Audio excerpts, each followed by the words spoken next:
But we want to get started with Jennifer Meyerle, who is in St. Paul, and ask tough questions of Governor Tim Walz. Jen? That's right. We heard a number of things over the last hour from Governor Walz and other state leaders about the protests, the rioting, the unrest in Minneapolis that spilled into St. Paul. The main thing that we heard is that the state is now in charge.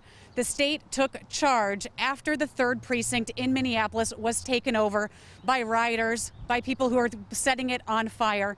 We do know there was questions about the National Guard being called in and how long it took for them to activate and to where were we seeing them.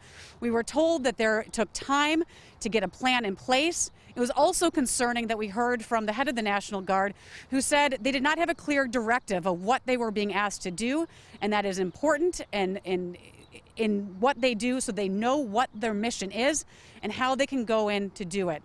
We also heard that when they actually did go over and take back the 3rd precinct with the State Patrol and the National Guard, it was dangerous work.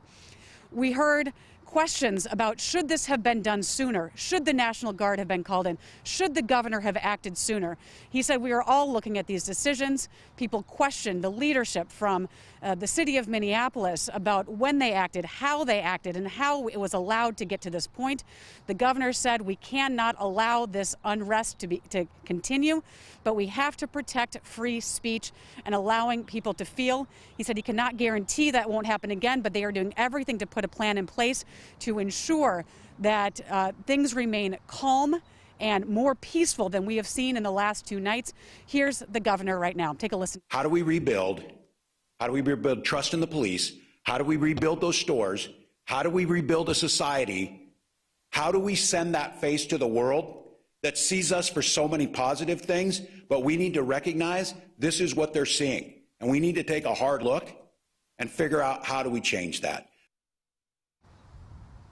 And they did say they are working on a plan right now on how we move forward, how we allow people to feel and grieve and talk about what has been happened since the death of George Floyd while we protect our city, our people, our places of business. And they anticipate giving a plan by 2 o'clock this afternoon as to how we move forward from where we have been and how we go forward for the future. Back to you. All right, Jennifer Meyerle, thank you for that.